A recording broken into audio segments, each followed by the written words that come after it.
So let me introduce myself. So my name is Kanak, and I'm part of Innovation Hub India team. And so what we do here at Innovation Hub is like we work on mostly the emerging technologies. Say we have AI, blockchain, and among other things, and we try to give like clients the best state of the art solution and like whatever the next technology provides, right? In a very short duration, so as to solve the problem as well as in more of a innovative approach, right? So so I've been part of TCS for last 3 years, and among these 3 years, for the last year, and so I've been working a lot on LLM side, so generative AI LLMs, and this is where I came across different LLM frameworks, and I'll tell you like so. Vipash must have already covered the way OpenAI API calls and other things yesterday, right? But why do we need a LLM framework on top of that? Is what we'll look at today.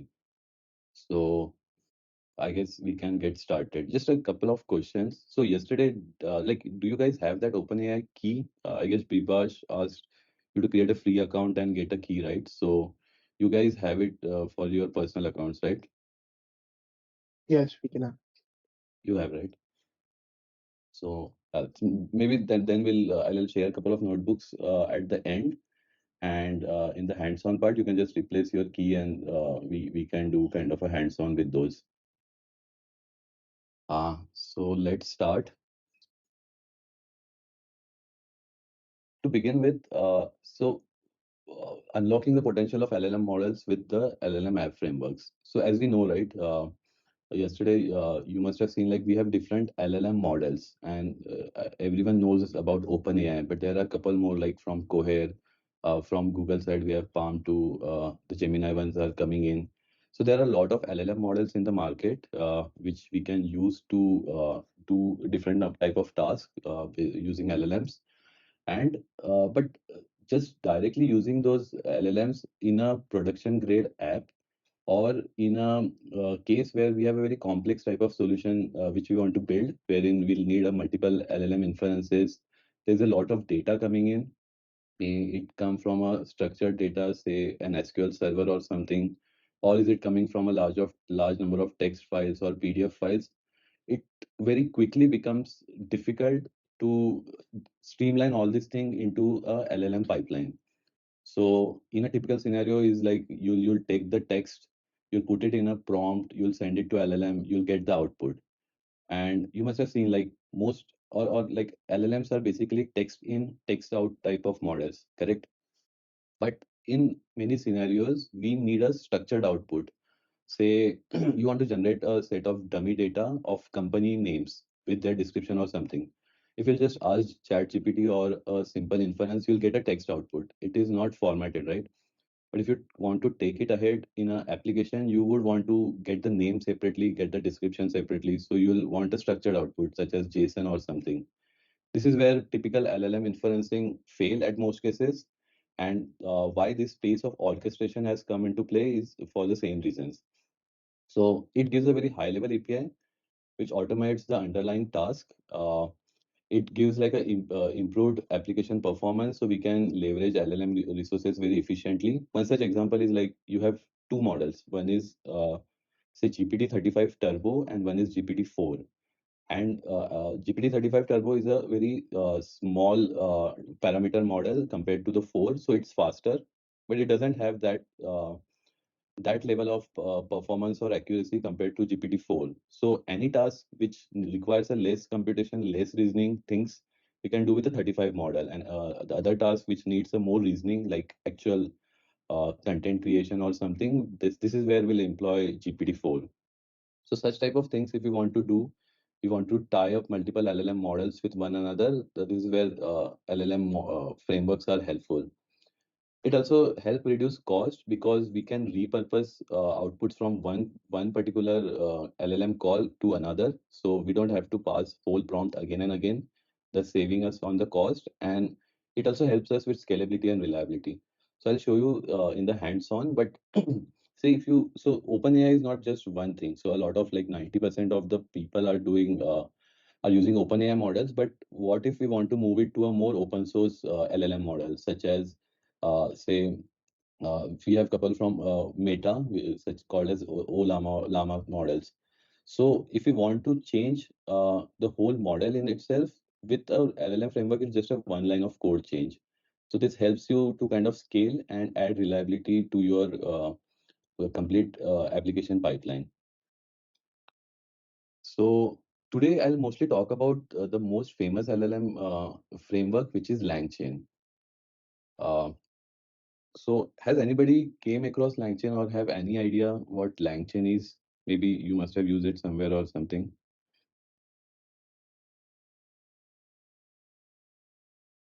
Yeah, go ahead, Rahul. Well, I used it for like generating my own like model to go through my PDF and like help me like an assistant on my laptop. And then there was this Gen AI tutorial, right? With Mhm. intermediate difficulty, there was a particular course on LangChain as well. So obviously that just increased my exposure to it. Got it. That's awesome. So yeah, so Lang means what I'll tell you is like a lot of projects are being created through LangChain itself, and we'll come to the reasons ahead. But it is basically an open source library that equips us with necessary tools to create a very large language model applications. And the key reason behind this is, again, we discussed, right? LLM in isolations are not enough. And we need a lot of tools to kind of aid these LLM models, such as like document loading. We want to create dynamic prompts based on whatever use case is coming, right? This is where the LangChain tool is quite useful. So I'll tell you, say, a practical application is like imagine if you want to extract information from internet or from some database. And in Hanson, we'll do one of the activity wherein we'll read a YouTube video and we'll summarize the YouTube video or try to get answers from the YouTube video itself. So you get the idea, right? So when we use a chat GPT as an interface, we have to always paste the text or something. But in real way scenario, that might not be the case. You'll have to connect to a database, you'll have to fetch some things from the internet, or you'll have to create some dynamic prompting. So say if you have a basic prompt, like you are a expert at writing essays and write this essay. So you want to add a topic dynamically based on user input into the whole prompt. And prompt is basically what we call it, the input text to the LLM. So this is where it all helps us. Like it gives us tools to cache the data, to embed particular things, do a dynamic prompting, among other things. Uh, so yeah, as already mentioned, like this diagram very clearly shows what LangChain is doing. It connects to different document loaders, and it has a lot of, I'll say, when I say lot, it has like around more than 30 to 50 document loaders. It can load data from CSV, PDF, those are all basic things. But it can connect to Slack, it can connect to Discord channels, it can connect to, say, online sources like Google, among other things, and load the data back into the LLM models. Then it has prompt engines wherein we can generate dynamic prompts, as the example I gave, right? So you have a fixed prompt, but couple of variables you want to change inside the prompt based on user input. This is where all this prompt orchestration or prompt management happens. Then we have the LLMs, and LLM is basically just an abstract layer. So you can pass here the GPT-4 with the right amount of keys and all, or you can pass a Google Gemini model or an open source Llama model of sorts. So this is very dynamic. You can change and play around with different models. Then you have chain. We'll go deep into chain, but it is the idea of to joining couple of LLM calls with one another. So we have example like first LLM call would generate a list of company names. And then we have a second call which would generate a set of description or a job description for those companies. So in a typical production scenario, we have means I have seen LLM change ranging from 8 to 9 different blocks, and each block has their own complexity. And it also has like agent. And agent is a very unique aspect wherein the LangChain has done, I guess, the most work, is where agent is basically like a thinking machine. So it would run the LLM, it would analyze what the LLM output was, it would try to see like whatever user has given is tailoring to our output, or if I need to do something else. And so it is like a think and action kind of a framework. So LLM can perform very complex tasks. So you can give them a couple of tools, like they will go on internet, search things, get you the result, and will pass out the result and give you the right answers. So there are advantages of LLM, obviously, but there are a lot of disadvantages as well, because they consume a lot of tokens. They use a lot of time, and since a lot of tokens are used, they are costlier compared to the normal chaining route. So this is all what LangChain give us. Um, and so typically, what are the use cases wherein we can leverage LangChain or similar frameworks? And these are very high level I just put here, but you can do a lot more. But so if you want to do a question and answer and chat over documents, right? What Rahul was saying, like he had a PDF and he wanted to summarize it or do a Q&A. Today, GPT-4, GPT-3 allow us to kind of upload a document, and internally it also do the same activity. It's not that straightforward because every LLM model has a context length. So what do I mean by context length is the amount of text the LLM can take in. So we typically calculate in tokens, and say GPT-35 Turbo is one of the model, and it has a token length of 4,000. So if your PDF, when converted to token, doesn't entirely uh, is more than 4,000 tokens, right? So 35 Turbo model in itself won't be able to process it in one shot. And just a brief background, I guess it must have been covered yesterday, but LLM models are stateless. So these are pre-trained transformer models. So when you have to pass some context to them, say I have my own PDF and I want to get answer on top of that PDF, I'll have to pass the whole content of the PDF, or at least the relevant content, to the LLM and then ask the question. It won't happen like if I just send the PDF and then do a next call without passing the PDF content, you won't get the correct answer. So this is where it helps us to kind of break down the PDF, get the relevant information and pass it to LLM so that we can do the question and answer and chat over it. It helps us analyze structured data. So say you have a JSON or a CSV kind of as an input, and there are a couple of LangChain loader or LangChain agent which can query the structured data in a very right format, like creating proper SQL queries or creating pandas data frame code to kind of read through the data and get the answers. It is Summarization is still a very simple topic when it comes to LLM. So we pass a long amount of text, and LLM can easily summarize the text for us. The next thing, which is in industry is being used a lot, is like building chatbots with LLM.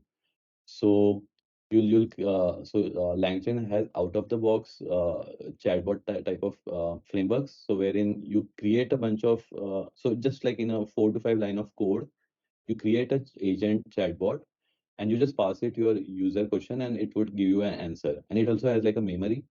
So whatever the context which you are talking, right? So if I say like my name is XYZ, and then I talk with the agent for a couple of more, and then I ask him back what was my name. So based on the memory which was stored for the chatbot, it will use that and will give the correct answer. Then it can interact with APIs, as I already mentioned, right? If you want to do some Google search, so there are some APIs, or if you want to connect with some third-party apps such as say Slack or something, Discord.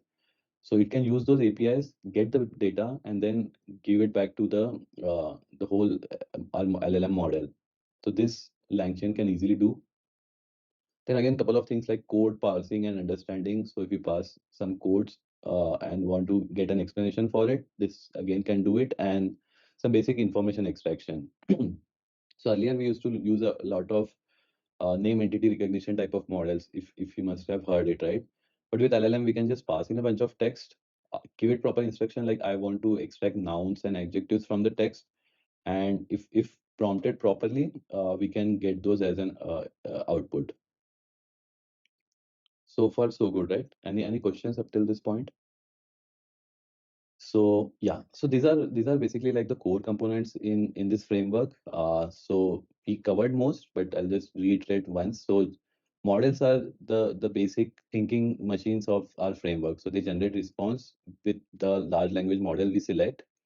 Prompt template is the input, and so it is kind of a reproducible prompt from the user input. So we can do a lot of tweaking to the prompt template in such a way like we get a very good results from our models, And the prompt template, the idea behind prompt template is like we want to have some consistency. So we'll have some concrete prompt which are like fixed, but it would also have the dynamic variables. So which will change based on the user ask or whatever the application input is.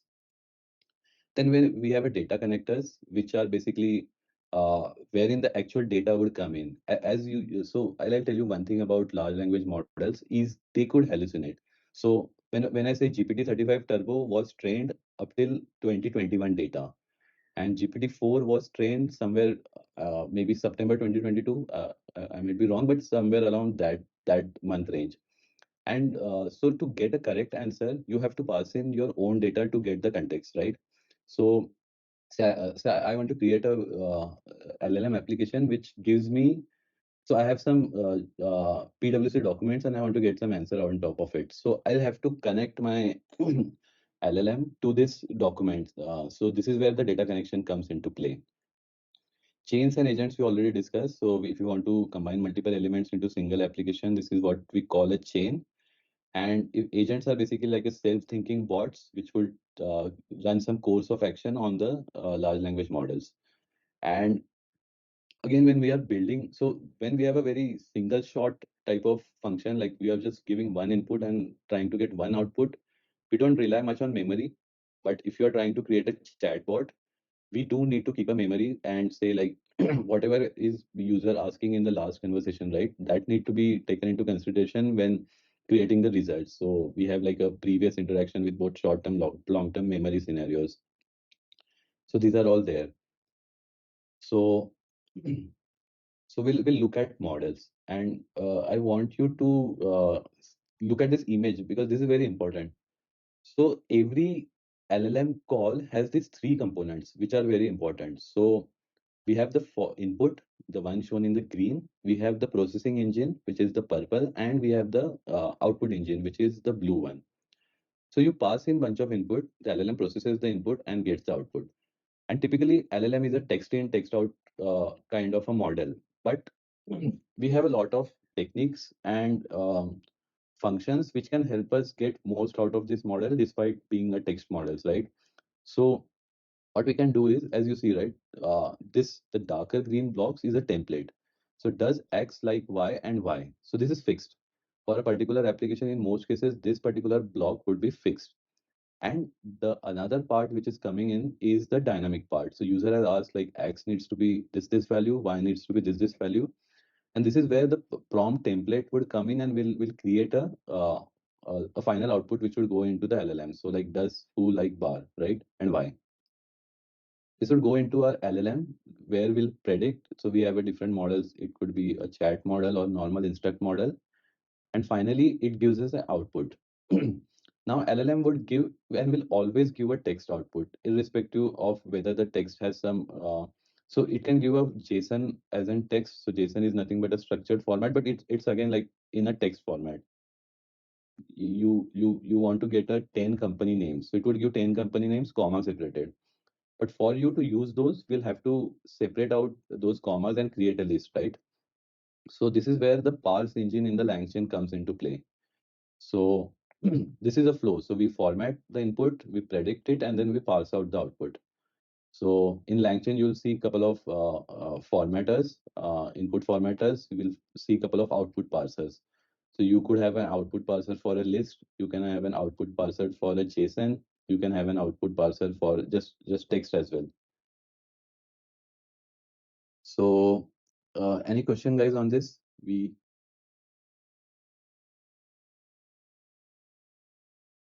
okay. Let's move on to hands-on. So before this, I'll just if someone must have I just want to show a couple of things. So to run this notebook, what you'll need an API key from OpenAI. So I try to keep it simple, and all the models which we are using is OpenAI ones. But all you need to do is say go to OpenAI, create a free account, uh, and and you can just generate some keys for yourself. So and then you can use these keys in your notebook. And I'll share a doc which mentions like how you can do this. with you. So that would help you kind of go through the steps and create your OpenAI key. But given you have that OpenAI key, right? One thing is you can just set it here. But what I do is we have a .env file wherein I just set OpenAI key as this thing. So you can also replicate the same thing, and you can I'll share the .env file without the key, as this one is one of my personal one. But once you have that, right, all this code would run, and this will give you kind of a good idea of what is happening, and what you can do differently in all these notebooks. So just one question, like, are you guys comfortable with Jupyter notebooks? Just give me a hands up. Like, I guess all of you must have run notebooks at least once or twice, right? Okay, a good number, then no worries. So yeah.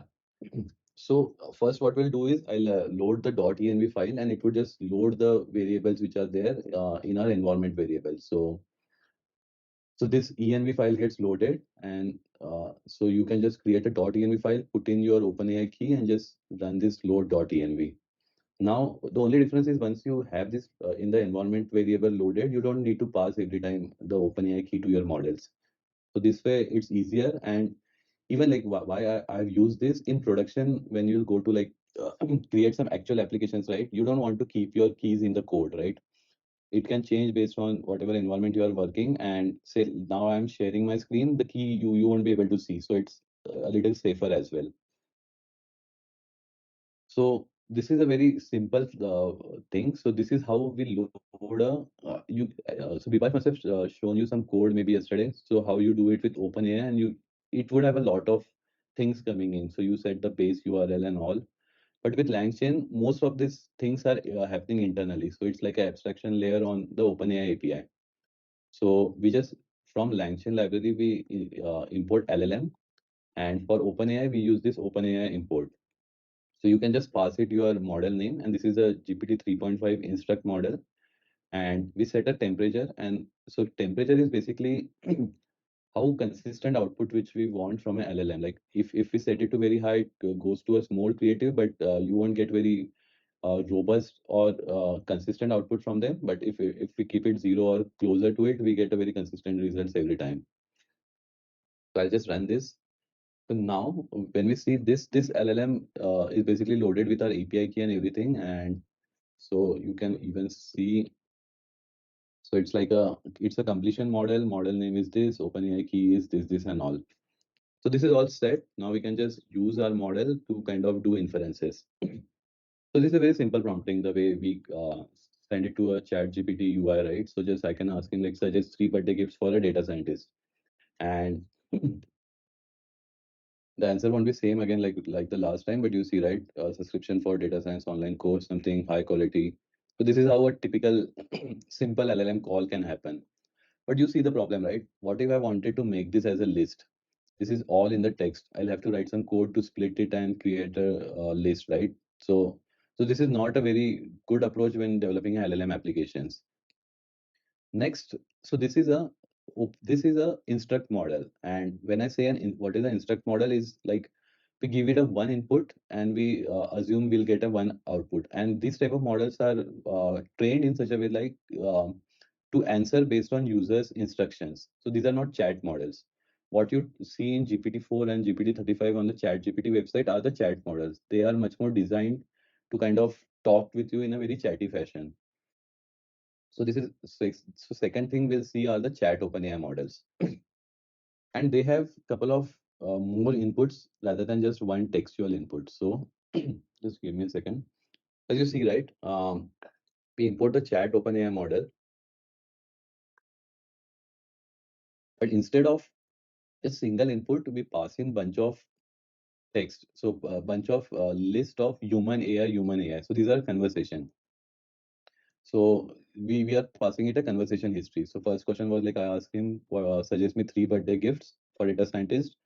And then the AI message I got were what is your price range? And then I gave it under $100. So this is where we are setting the whole context to those things. And one difference you'll see with chat model is like they'll be a lot more chatty. So they are not always useful in a stateless application.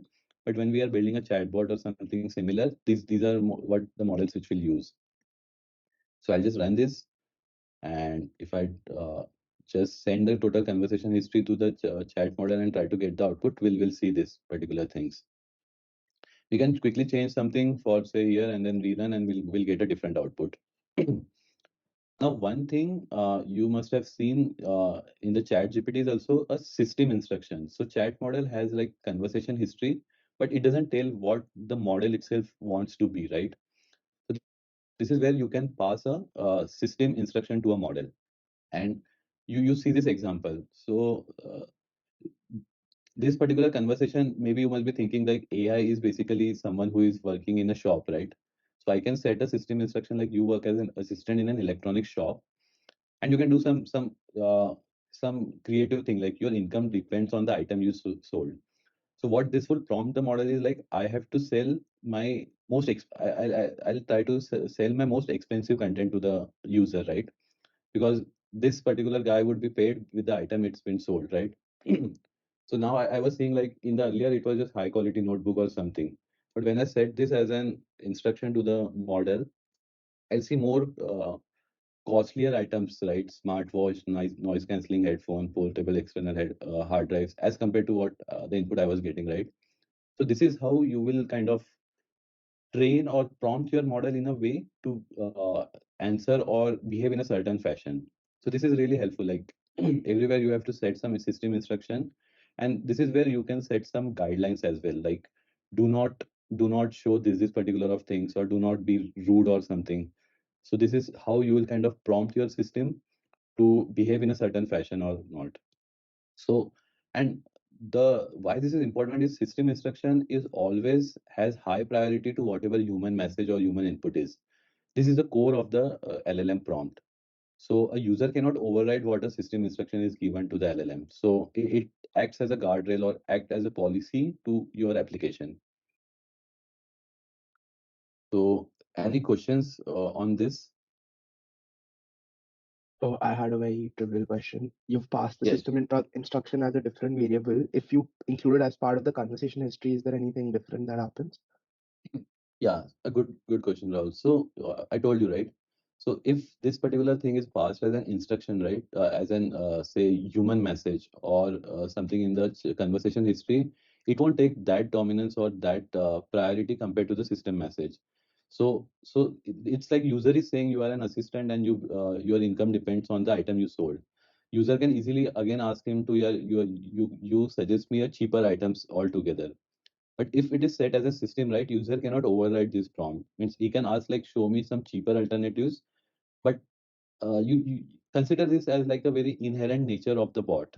It would even if user asks something, it would give this as a more priority. That's the difference between the system instruction compared to the AI message or the human message. Also, like, for example, there's like a chain of conversation and the system message was XYZ initially.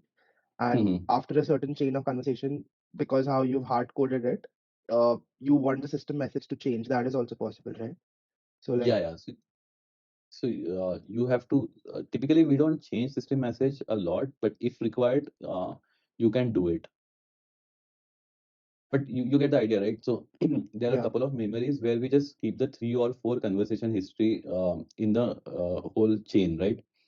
But system message would always be there so that the agent never lose the context of the system instructions. understood. Yeah. Any else question, guys? I had a question. I was gonna try this later anyway, but I just wanted to ask. You usually use system messages to put like context or instructions right before you put the user messages. What if all the content of the user messages you use as a system message? Like, how would it react in that situation? It would still answer, uh, but I won't recommend it because with the user and AI message, the idea is we want to forget after a while, right? Because I can just start talking about some different topic. I don't want it to be a very inherent instruction to my LLM models, right? I want to fade the previous messages after a while. We'll look at couple of memory things which does that. But system message is what I want to have it every time. Even in Okay. ChatGPT, you must have seen maybe that you can edit your system message, and it's always like you are a helpful bot. You try to answer your user question in best helpful manner. Some kind of that prompt is there in ChatGPT. Yeah. So this is what that system instruction is. I can Got it. just Got say it. like let's do one thing. Talk like a pirate. We can just do a simple thing.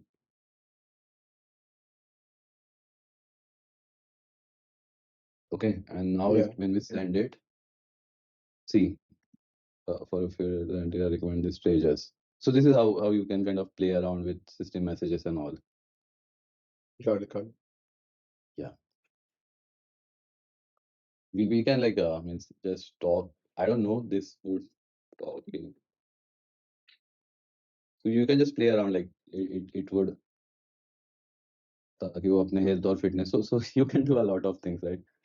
That's just and I like just take the notebook, play around. I try to put most of the things which are relevant and what I've seen in the production application, right? But it's all comes down to like one way to learn, right? So that's it. We'll move back to slides again, just to get some context on the embeddings and all before coming to the embedding part. But we'll come back to the hands-on again. So I guess we've seen this what IO and parsing we are doing, and we saw the prompt. Okay, we have not seen the prompt template, but this is just an example. So you see, right? I imported the prompt template and say you. So this is generally prompt template are used with the instruct model. So you have to perform certain instructions based on very specific set of rules or guidelines you want to give the LLM. And this is where we won't typically use chat models. We'll use those instruct models. So a template is you are a naming consultant for new companies, and what is a good name for a company that makes this product.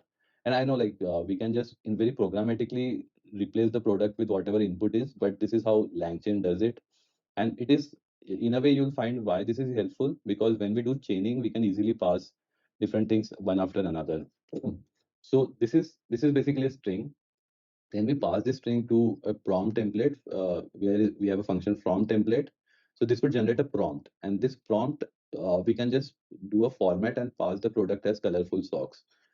Initially, I also thought like why all these kind of things we can just do in a code, create this text and pass it to LLM. But there are some advantages to do this, which in long term you will understand. But this is how the flow is there.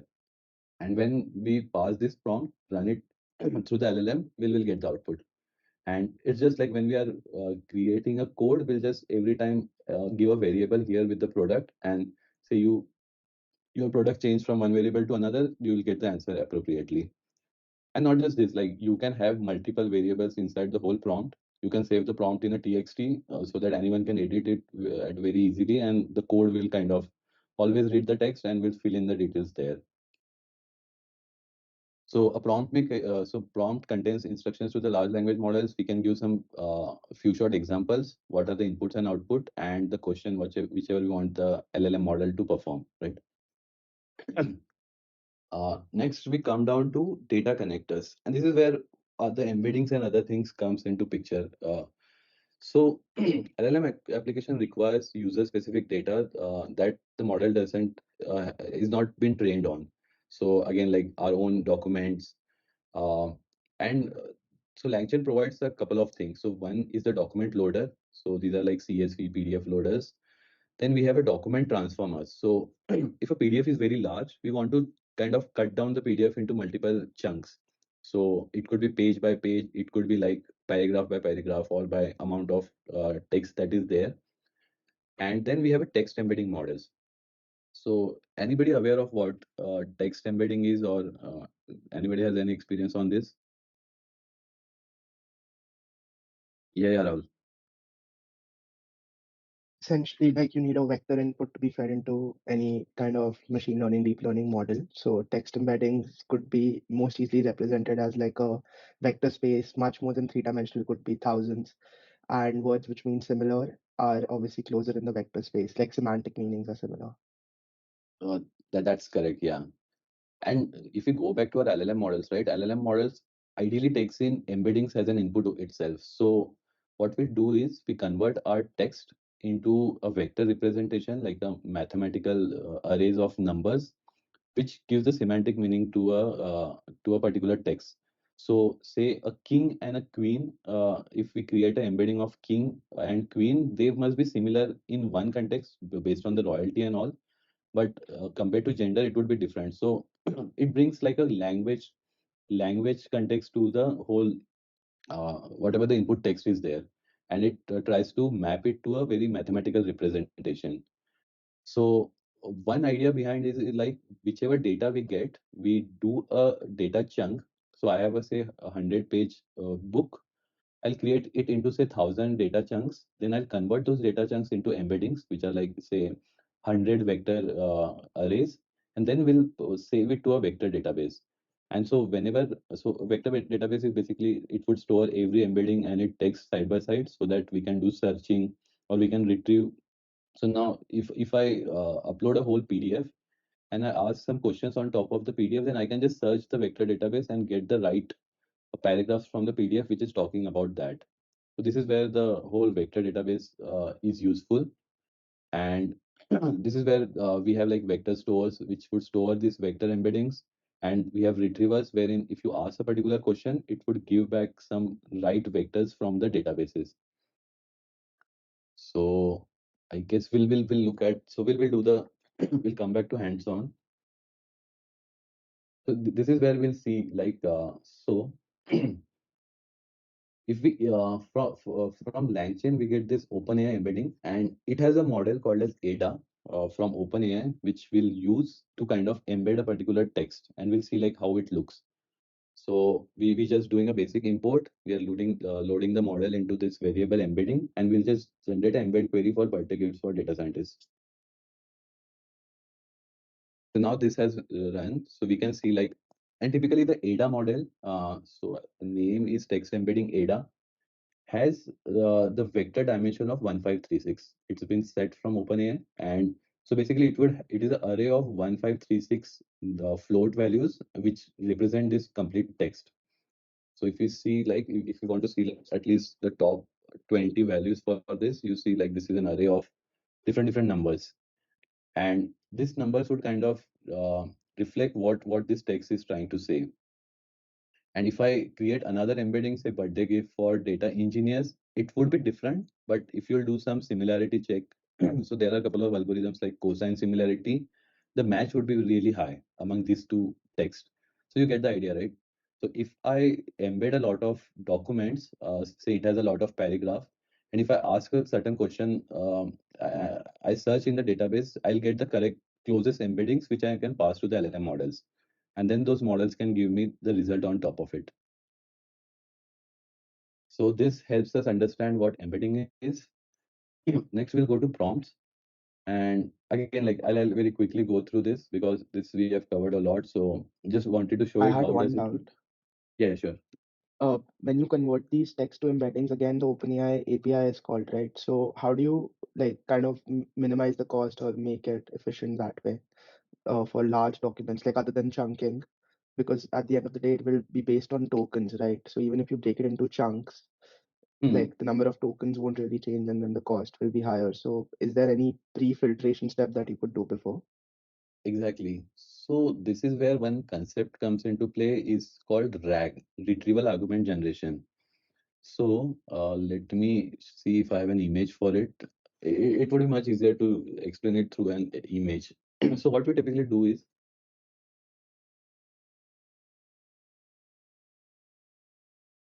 mm, mm, mm. So let me find a very good image for it.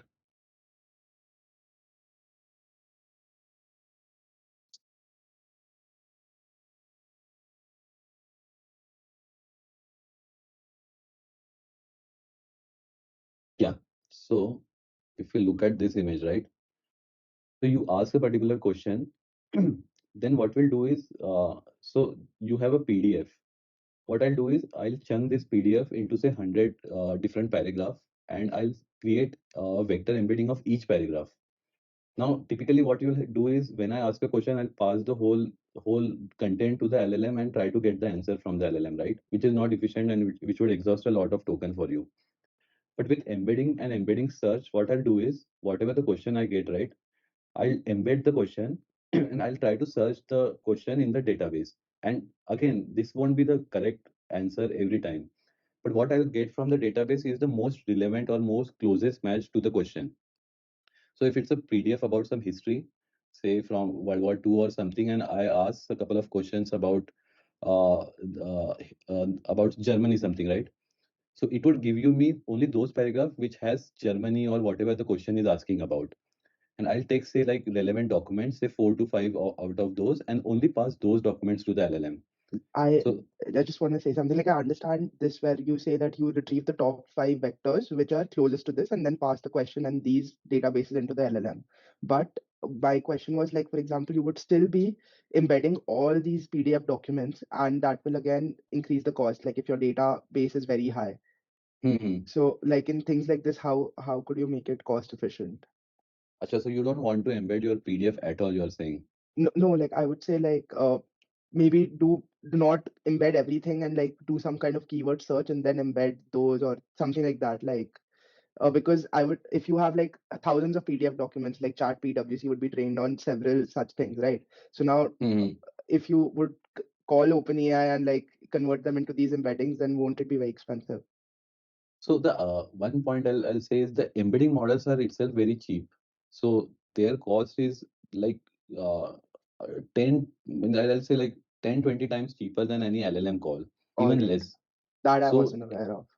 so embedding a document is a very cheap thing you can do, and it is again one time activity, right? You'll just one time embed it, and the approach which you are saying, right? You'll do a keyword search. So there are a couple of strategies, but again, it's not perfect and it is very time consuming. So you'll try to search the keyword, you'll embed those documents, you'll get the relevant, and you won't even get the correct semantic match as well. I understand. So this is very tried and tested method. And if you ask me, right, in all the enterprises and in all the startups applications, whichever are coming towards in the market, right, 90% are RAG based application, where your company has a lot of documents and you want to get answers or data from those relevant data from those documents through a chatbot kind of interface. So 80 to 70 to 80% of the applications which are built from LLM are RAG. So we call it retrieval augmented generation. So you retrieve the document, you pass, and the embedding are not very good models. They'll just give you very relevant documents, but then you have to pass it to LLM to get actually the whatever the question you want to answer, right? So this is how it happens. I understand. All right, thank you. Yeah, no worries. So, let's so prompting will quickly breeze through. So you see, right? I create a template like you are a SEO, search engine optimization expert, and provide a description for a particular product. And as I say, like the product is electric scooter, and I can just get a very search engine optimized text for it. And now I'm not passing the whole template again. I can just pass the new prompt with say a new product name, and we can generate an output for the similar thing. So say Ola S1 Pro, and you'll just get it. Again, one example is you can pass some. This is again a very good prompting strategy wherein you don't pass a lot of instructions, but you pass on what is the input output expectations. So say you want to generate a classifier. So given an email text, you want to classify it as a spam, meeting, or project updates, right? And typically in a very normal ML scenario, we used to do a lot of training and all these things, right? But here you'll see like just with this amount of line of code, you can create a very good enough classification model. So I create some examples, you see, right? Uh, and then in the prompt template, I give this as an input. So email text and category and template is basically classify the email, and this would be the input, a new input. And when I create a template, if you look closely, I'm passing a couple of things. So we have a example prompt wherein we'll pass this prompt template. We have examples which we are adding, and you see the potential, right? You can just update this thing, and all the code would still be same. And we pass it the input, so whatever the input is. So if I run this few shot prompt itself, now I have a very reliable classifier. So if I pass in a text like I'm rescheduling the daily stand up to 10 a.m. and I run this, so now we see the prompt template. So it has all these things, classify the email in an iPhone, this thing. So all prompt template has been created with the input. We pass this through an LLM. It should give us one of this spam meeting or project update type of output. So you see, right? This has been classified as a meeting type of thing. So just with few lines of code, you can very easily create a classifier using LLMs. Any questions on this, guys? No, thanks. Okay. Yeah. So now we'll move towards a more real world scenarios, right? Wherein we have to connect with a very real life data sources. So this is where LangChain frameworks has a lot of document loaders. So as you see, right, these are just couple of those. So we have CSV loader, directory loaders, web-based loaders, JSON, and other things. So with the directory loader, you can just give a path, and all the text files, whatever there are in the directory, will be loaded into the loader. But what we'll do is we'll keep it very simple. We'll load a Wikipedia article and we'll try to get some answers or summarizations on top of it. And I'll show you how simple it is with this framework. So I just call a web-based loader. I'll pass a Wikipedia URL called History of Mathematics and we'll just load it. And if we see, right, this would have all this content, like whatever the text is there now, whole thing is here in this document loader. And what we'll do is, it might look a little new thing. So this is a Fires is a Facebook AI search vector store. So whatever I've shown it, right? So what it would do is it would create the embeddings from all this content, and it would store in this Facebook vector store. And then we can kind of do a similarity search from this document on this DB. So if I show you, so what we are doing is we are importing a text splitter. So this text, the length of the text is very large. So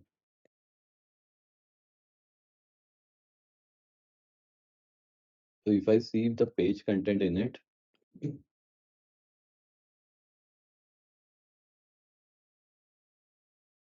so this is the whole text, right? And the length, so it's a very huge article, right?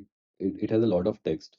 And we cannot just pass it or create one vector out of this. It won't make sense. So what we want to do is we want to chunk the particular text into smaller sections, and we'll vectorize each section so that when I ask a question, I can get the relevant section from the whole text.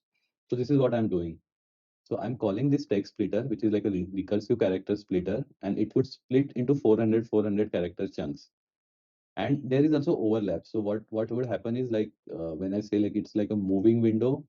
So we'll first it would be 0 to 400, then it would be like there would be overlap. So it would be 350 to 750, something like that. Like it would move like that. So we don't lose the context from the previous paragraph as well because we have some overlap, but we are still keeping shorter context.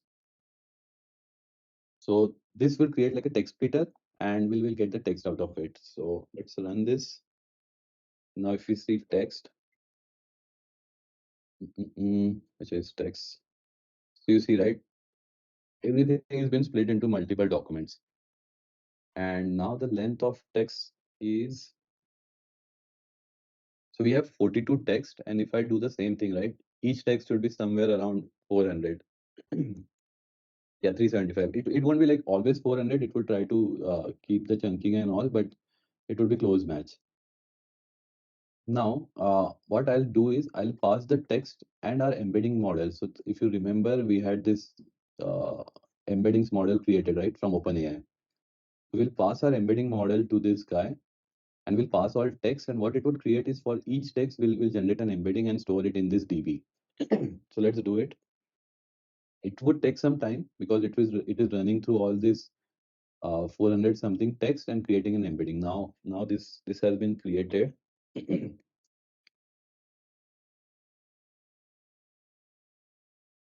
And we can like search a couple of things on top of it. So now if I search mathematics, acha, we'll have to do a similarity search. And it would give me the documents which contain something about mathematics in all those with the highest match. Uh, so, and it also gives us the language and all. So you see, right? Now what I can do is, so in this thing I wanted to see like what is Isaac Newton's contribution in maths. We can just query that thing and we'll get the relevant vectors. And what I can do is I can just search this vector, I can just append these vectors in the LLM and get the answer out on top of it. So now you get the idea like why we are doing this RAG kind of thing. So rather than passing the whole Wikipedia document, now I can just send the relevant thing to my question. And this is like initially it would look very new to you, but when you come to create this type of application, right, this is a very important approach to solve all this kind of Q&A type of functions.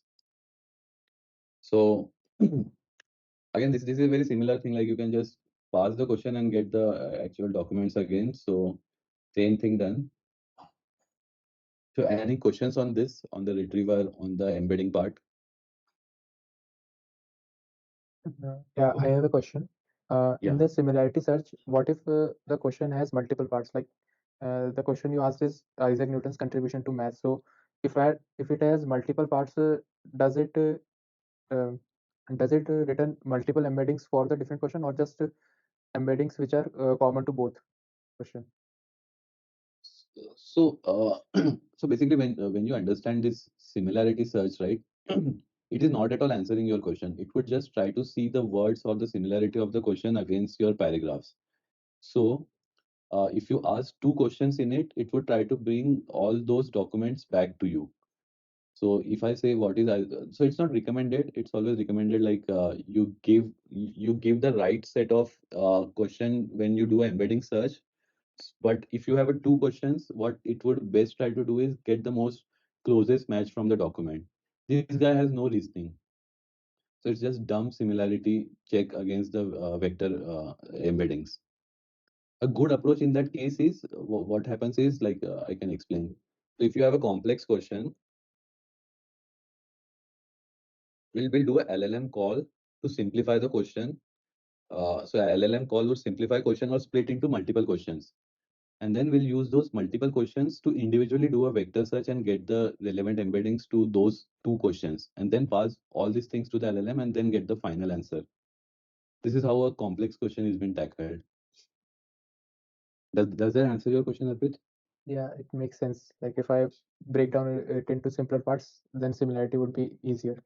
It would be easier for the Ha, similarity search. correct. And then this is how like when we code a particular problem, like this is how we have to think. So the embedding are just a search scenarios. So if you'll give it more complex things and if you're giving very mixed results, then the approach is little bit wrong. These guys don't have a lot of reasoning. Only LLM models has those reasoning to understand what is the question and what answer needs to be given. So that's why what we do is we do an embedding search and we send like 5 to 6 closest match documents to the LLM to get the final answer back. Okay. So when I say like we can what we can do is we can save the result. Mm, and let's do is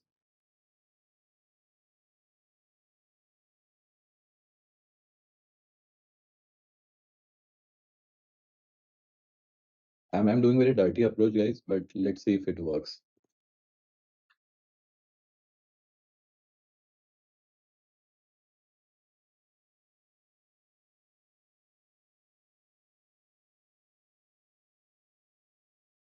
See, right? So I pass in the results and I passed in the question, and now it is giving the answer based on that. Ideally, I should create a very prompt template, pass in the results and ask him to answer from this question and all, but you get the idea, right? We did a similarity search, we gave the question to the LLM, we gave the results to the LLM. Now LLM knows like I have to answer from this for this question, and it gave the answer to us. Yeah. Yep. In this case, if you're already providing the documents, is it just doing a summarization? Not just summarization, it's means you Putting can it in a say like, coherent format, basically. yeah, exactly. Okay. It's trying to give the answer on top of it. And it's not always perfect. So even so you have to add a couple of prompts, like only answer from this given documents and do not try to create your own answers of sort to kind of keep the LLM in check, because LLM are tend to kind of give answers on their own as well in many cases. Yeah, got it. So yeah, so if this is clear, let me comment this. Just give me a second, guys. I'll drink some water.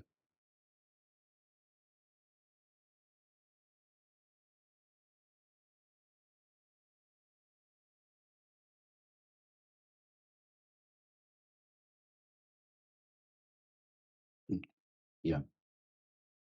So this is where now we are coming down to the memory. And again, it's very simple. Like how we were saving those in the chat model, right? LangChain has a different type of memory things. Okay, I guess I'll have to go back to the slides. So let me come to memory a bit. Okay. Just we'll breeze through slides, a couple of slides. So we'll see what chains are. And so when we have more complex applications required for chaining, right? This is where we use LangChain. And again, like the name for LangChain has came from these chains only. So it's like language chaining. And when I say chain, it's not always like sequential. So we have a basic chain, we have a sequential chain. Like we'll do one task, then output from the task. One first task will flow through second task, then output from the second task will flow through third task. So this is what a sequential chain is. But there are again like transformation chain or very routing based chain, like output from the one. If it is yes, then go to a very different route itself. So the way we do like a decision tree kind of scenarios, right? This is what we can do through different chaining. So there are a couple of more which you can kind of, if you are more interested, you can go to LangChain documentation and go deep into those. But I just listed down. So we have API chain, we have SQL database chain, among other things. And I guess I have an example here. Yeah, we already seen this, right? So we have a good company for that makes product, and this is all we can do. So I'll skip through this again.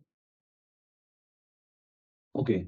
So what is an agent? So agent is a bit different thing which we don't see in normal programming scenarios. So agent has access to a suite of tools, and it can use these tools to kind of generate output or whatever user question is, right?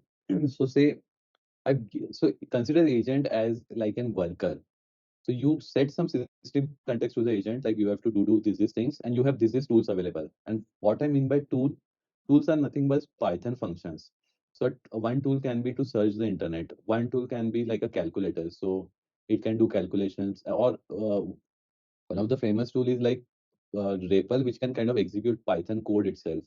So you can ask the agent like, give me a Python code to generate a sine wave graph, and you have this tool, you can run that graph and give me the image itself. This is what ChatGPT 4 does with its code interpreter. So this is how agent is very flexible. So it can run the tool as and when needed, and the flow of tool can be different. So we'll see an example. So if I ask a question like, what is the age of say Daniel Radcliffe, right? So or I can ask like, what is the age of say particular person in days, and I gave it two tools like search the internet and a calculator kind of a tool. So what it can do is it would first search the internet using the internet search tool. We'll get the result like this is what its age is in year, and then we'll do a kind of mathematical calculation to convert that year to days. So you get the idea, right? Tool is where you do a very less amount of coding. You if you give it a right set of tools and right set of instruction, it would do the things by in itself. And there are a couple of agent types. The zero shot is basically you don't give it any example.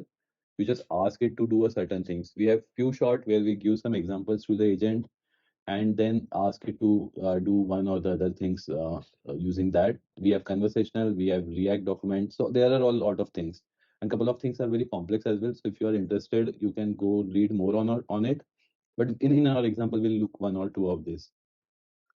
And finally, one thing to key note is chains, LLM, everything is stateless, as already mentioned. So they don't have their memory of their own. So when we are programming things on top of those, we have to kind of create those memory and give them, right? So this is where we have these different memory things. So we have conversational buffer memory, so wherein we'll save all what we have been talking to a memory object and we'll pass it back. Then there are a couple of variants. So one is window memory. So window memory is say like I set it to 3. So only the last 3 conversation between AI and human would be used in the LLM calls. So whatever we have talked before this 3 conversation would be faded.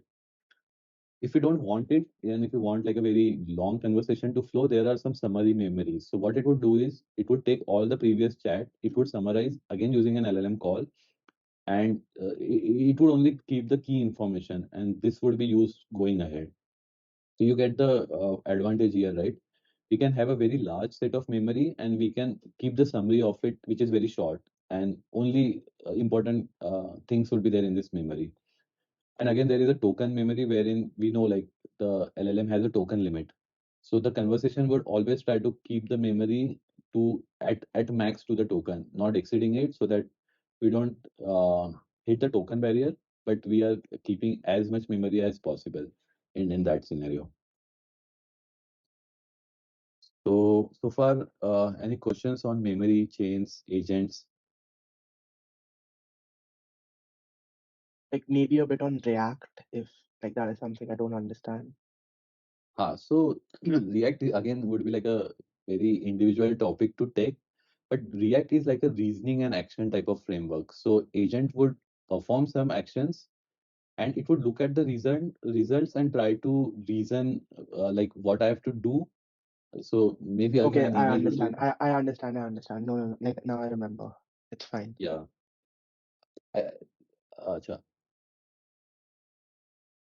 Maybe an image, yeah, an image is always helpful to understand. So, It's like so similar to uh, like an example that you given that you tell it these are the steps and this is the problem statement and this is what you have to do and these are the tools you have, something like that, right? exactly. So the React is like you do an action and then you observe and act according to it. So it's like a agent itself will do a couple of things. So this image you see, right? Agent would perform some action. It won't give human directly those response back. It would see like what the result was. Is it actually helpful? If not, it would react back again, like it would reason again, and it would do this action n number of time unless it feels like it has got the what is expected output things. So I guess this would help. So we have a 7 brief lesson for physics. What is this? Has worked in France since 40 years. So see, it created a thought. I need to search this particular thing and find the author. And it would perform certain action. And when I say perform action, it would use some tool or its inherent LLM call to try to perform that action. And whatever the observation is right, it would again do a thought like, did I get the answer correct? We will see it in one of the example in the No, I hands-on. thank you. Yeah, this is very like informative. It like cleared But my this doubts. is very interesting thing. I'll recommend if you are interested in this, do read about it. There are a lot of Yes, plan and act type of framework as well. Well, it would plan in advance and then act one after another. React is kind of recursive. Act, check, act, observe, unless we get the answer right. Okay. understood. So let's see the memory part. So again, like I'll quickly go through this. So we create a conversational buffer memory and we say it as we have to give a variable name called as chat history. And then we can say like what user has said hi, what AI has said, welcome. So there's just abstraction layer so that it would create this kind of thing which we can pass to an agent. And so this is how we can do that. Again, we'll see a good example of chaining. Maybe this is a good helpful example. So this is all we have seen earlier. So we have a prompt template, we have chat OpenAI model, then we have importing couple of chains, so conversations chain, summarization, question answering, and we have output parser. This is basically parse the string out. So from the first prompt template, what I'm giving out is you're a customer service manager. Given the customer feedback, it is your job to summarize the main points. So we'll get a customer feedback and it would give out a summary. And then we have another template wherein we are saying like you are a customer service representative, and you have to, based on the user summary, you have to write a professional email. So you get the right, you get right. So we get a feedback as an input. It generates a summary, and then we have another box which takes summary as an input and generates an email response. So we have a whole use case. We get a user feedback, and we want to reply the user with a certain email as a response. So we created these two boxes of prompt template and we want to tie this together, right? So we can very simply do is we create individual chains. So first we create a feedback chain. So we get a prompt template. We give a pipe, like this is a very Langchain way of mentioning things. So this is a prompt template. If you remember, right, I've shown you this thing. We are exactly doing that. format, predict, parse, right? So if you see, right, this is our format, this is our thinking predict, and this is our parser. So if I run this, so I create this chain. Similarly, we have this prompt response template, and now I create a final chain. So we get summary as a feedback chain. So this will give us the summary in the summary variable. Then we'll pass this summary back to email prompt template. Then we create a LLM, and then we create a str output parser. So you see, right, for this particular chain, so there are two chains. So if I write it this way, right, might be little new to for you, but for first chain, this was the input, this was the thinking what, this was the output. For second chain, the whole first chain is the input. You see this, right? And we are setting summary, whatever the first chain input is. Then this is the prompt, and then this is the LLM model, and this is the output parser. So the email chain would just take a feedback input, will run all these two things, and will give you an output. So let's try to run this. So now we have created this chain. You see, right? Summary is there, prompt template is there, OpenAI model is there, everything is here now. Now I'll just pass a feedback like disappointed with the late deliveries and poor packaging. And now it should give me an email as an output, so let me do a result.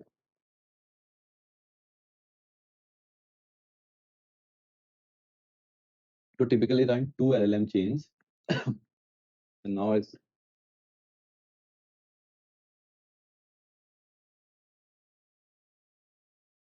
you see, right? Now I just created an email based on whatever the feedback I got with this two chaining. This is how guys we create like a LLM level application. So it's not always one single prompt, it's a chain of prompts which are designed to do certain amount of functions. Any questions on this?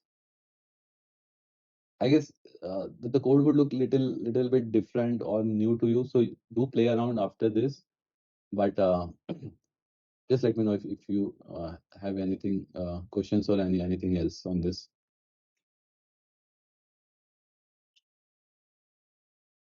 Okay, I guess we can go ahead. Then I wanted to show you one chain which is there out of the box from LangChain, which is summarization. And why we have this chain? Because we do a lot of summarizations, right? So we just load this summarization chain from this guy, langchain.chain. We build a chain and we pass the LLM and we pass the chain type stuff. There are a couple of things. So in the chain type, but stuff is like basically whatever input you give, all would be given to the LLM. So if I create this chain and we have this text which we got from the Wikipedia, right? We'll just pass it to this chain and we'll get a summary. But you see, right? I'm just passing 30, only the 30 characters from this particular text. So what we'll do is we'll do a Q&A chain as well. So if you want to run some question answers on this thing, so we can easily create a chain. Again, this is very out of the box question answer. You just do a load Q&A chain, pass the LLM and pass the test and the question. So now I'm asking like name the greatest Arab mathematician of the past. And this was there an answer in the Wikipedia article. So you just run it to get this result. Will I just wanted to use some memory here. So we can create a conversational buffer memory. Again, you see the idea, right? Everywhere we pass the LLM, which was loaded, and we pass the memory, and we create a conversational chain. So now comes the idea, right? So if I here if I ask like how high is it? So let's do one thing. So I'll ask this question very first before asking the previous question. So you see, right? Just with this, it did not understand like what I was talking about. How high is it? Because there was no context, right? So I'll comment this part. We'll rebuild this memory so that it's blank now. Now we'll first ask the question, name the tallest mountain in the world. So we get the answer like the tallest mountain in the world is some Himalayas or something. And now we can ask a next question to the memory, and we can see the memory as well, right? Before asking it. So we already have this human message in the memory, like name the tallest mountain and what was the AI response. So now this context, oops, sorry. So now this context would be passed to the LLM, and then we'll be able to get the actual results on this thing. So as I mentioned before, the memory is this amount of thing, right? You get the idea. So memory is keeping everything. Now again, we'll see the memory variable. We'll have. So let me print it.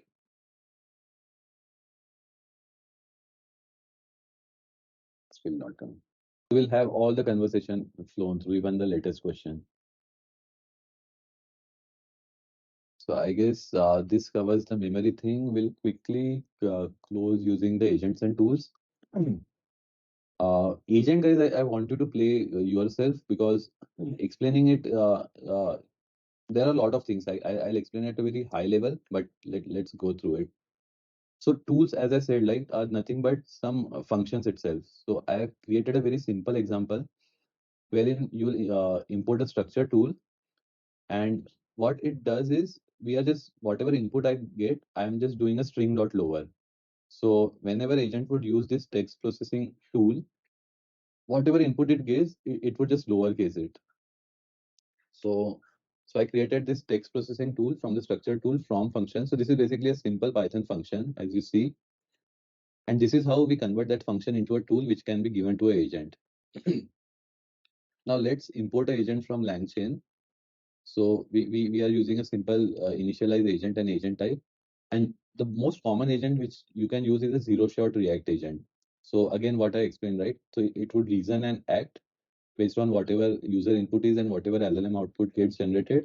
And why we say zero shot? Because we are not passing any examples or sort. It's just a very out of the box agent. And now if I pass it as an input, so we have given this text processing tool as here as an output. So whatever text I give it, it would try to answer that text and will run this particular tool, which would lowercase whatever the answer it's trying to give, right? So let's run it. So you see, right? It gave us the answer, and so it processed the answer and it just lowercase the character. I can just do it like I can just in the return I can just add something like I just add AI and we'll rerun it. You see, right? This is how we can ask agent to use particular tools, and we can kind of create custom tools for the agent which it would use and perform some actions. And let's see. So this is very like a dummy toy box type of example. But let's do something very interesting. So there are a couple of out of the box tools. So one is this SERP AI API, which will kind of do a Google search for you. And this one is there is a LLM math, which will kind of do mathematical calculations. So I don't need this. So now I created an agent with these tools, and now we can ask like how old would Harry Potter be when Daniel Radcliffe was born, right? And if we run this particular if you run this now we can see how the react is happening in this case. So we see like first I should use the calculator to see the age difference between the two dates. So now it did, so you see, right, what's wrong happening is this model has been trained till 2021, so it doesn't know what current date is, so it assume it to be 2021, and then it subtracted with 1989, so it got the answer as 2. 32. Now it searched the internet to see how old Daniel Radcliffe currently is, and it got the answer as 34. And now, based on 34 minus 32, it got us the answer. So this is what agent is doing. Now I see that this is a problem. I can just put a context like sorry, current year is 2024, right? So now it corrected that thing. It got 35, and it found like Daniel Radcliffe birthday is 1989, and now it like there is zero difference. So it gets 0 years old when he was born. So this is how we can play around with agents. I have another example which I'll uh, let you guys run through this. So it is again a simple example which would convert a particular. So if I ran 5 miles today, it would convert it to kilometers using the particular tool. This is I had from the component side. We also have one more notebook which I'll quickly go through, an interesting one. But any questions on this? No, right? So let's do one thing. So I have this one notebook. So this what this is doing is it basically has a summarization chain which we saw, and it has a document loader called as YouTube loader. And what you can do is let's run through it. What it would do is it would load a YouTube video, and this is basically a Saturday Night Live YouTube video, and it would read all the transcript from the video, and it would kind of generate a summary for us. So let me quickly load this. It would take certain amount of time. Now you see, right? We found a video from Saturday Night Live that is 224 seconds long, and we have all this content. So in the result, if I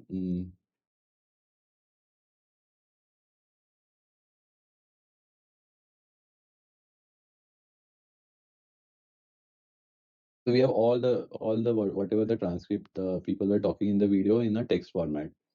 I can quickly load my LLM, and I already have this summarization chain, right? I can load that, and I can get the summary, the total summary out of like the Pedro Pascal. Thanks for their support. So this is how you can kind of create your apps as well, like reading through YouTube videos, creating summaries, or you can use that Q&A agent directly here and kind of get the answer on top of it. So you want to say like um, you have like a long lecture and all, and if you want to get some answers quickly, you can do all those kind of things using this. And you see the potential, right? The document loader very simply lets you kind of add this whole new level of documents, text into your pipeline, and you can easily then create a couple of apps on top of it. Finally, I want to show you one thing. So if it is a very long video, so this is a very longer text video, and the length itself is very high. And when I try to run my chain, the summarization chain on top of it, it would fail because we'll be hitting a token limit. So you see, right, our model token is just 4K tokens, and we have like all these kind of tokens. This is where we'll use the text splitting. So we can quickly use the text splitter, recursive text splitter. We'll split it into 2000 chunks so that we don't hit this 4000 token limit. We now get the text, and there are a couple of load LLM chain which uses map reduce. So what it would do is the concept is very some of you guys must have heard about map reduce. So we'll parallelly summarize each of the chunk, and at the very end we'll use these chunks, the summarized chunks, as to kind of join and summarize the final context. So say we have a 5 chunks, we will summarize the 5 chunks, and from their summaries we'll kind of create a final summary. So we finish the chain, and this is where we get the all the summarized text itself. So I just wanted to show you like if different things which you can do and all.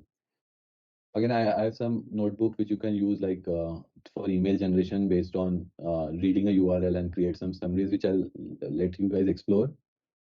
So yeah, I guess any questions up till I'll just skip this thing. So there are a couple of Langsmith. These are like where you can monitor your LLM applications and all.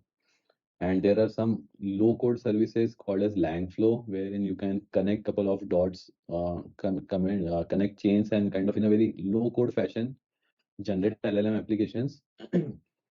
But yeah, I guess let's open up for any Q&As or any even if it's some high-level question, right, about work or something. I'm happy to answer anything.